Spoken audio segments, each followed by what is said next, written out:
Is that your answer? Your policies are working at the border? That is a complete mischaracterization of what I said. Are your policies working at the border?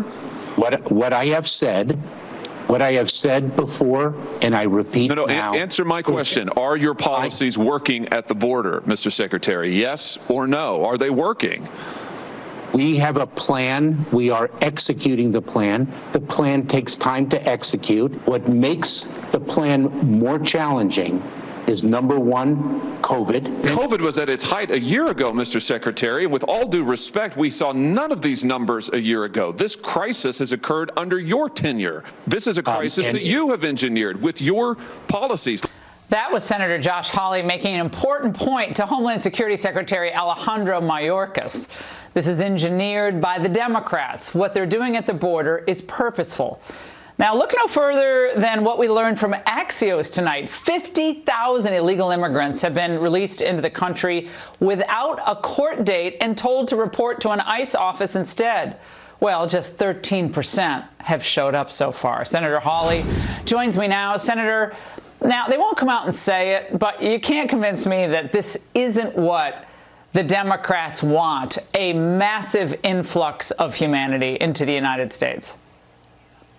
Laura, it's exactly what they want, and I think one of the reasons that Secretary Mayorkas wouldn't say that their plans weren't working, I mean, he just wouldn't answer that question, is because their plan is an open border. Their plan is amnesty, and their plan is to dismantle ICE. And by the way, they're doing every single one of those things, and they're trying to call it different things. They're trying to label it in different ways. They're trying to hide it. But when you look at what's happening, you see a border that is open, you see effective amnesty for criminals, and then you see them taking away ICE's enforcement capability. This is their plan, and they're executing on it. And boy, is it bad for this country.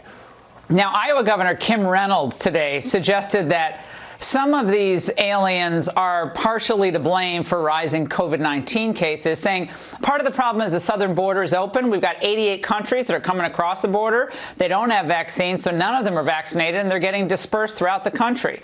Well, for that, Senator Hawley, Governor Reynolds was attacked by Joe Henry, state political director for Latin American Citizens Group, and said that Reynolds' comments amounted to hate mongering. So, Senator, this really isn't about COVID, really. I mean, it's not about COVID. This is about protecting the sensitivities of illegals against apparently name-calling what they were called for decades in the U.S. Code, aliens.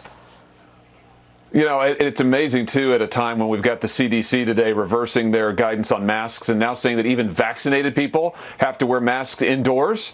I mean, which is insane in its own way, Laura, but at the same time to allow a flood of illegal immigrants across the border. It's not as if we're testing people when they come across. They're allowed into the country, allowed into the interior of the country.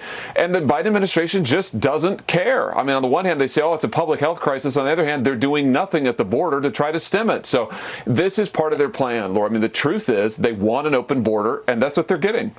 Well, so their plan is working. I think that's your point, and that was a phenomenal series of questions. But their plan is working because they want to bring in, as they already have this year, double the size of the city of Cleveland. 1 million people so far have been apprehended at the border, 1 million.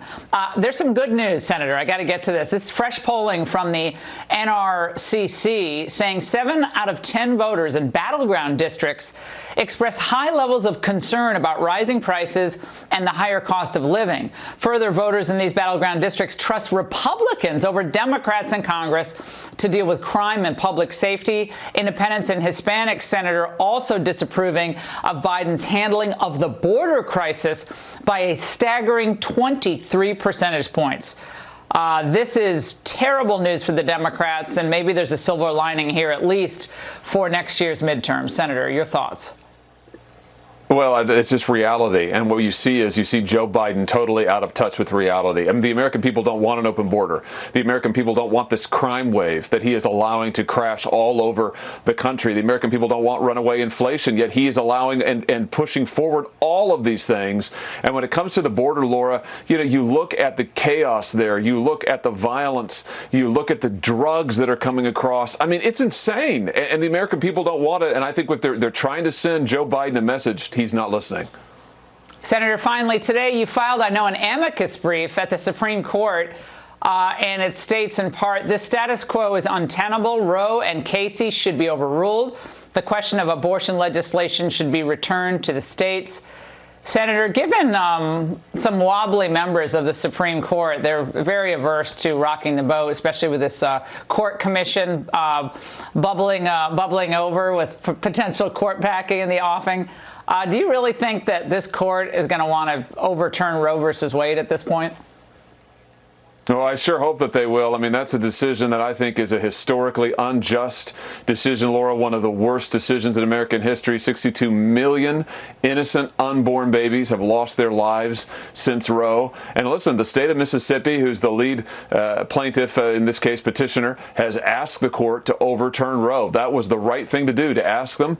And I'm proud to ask for the same, and joined by Senator Lee, Senator Cruz, who are asking the court to do the same. So we'll see. I'm hopeful that the court will see that they committed a historic injustice when they just invented this constitutional right to an abortion all these years ago, and now it's time to put it right. Senator, great to see you tonight. Thank you.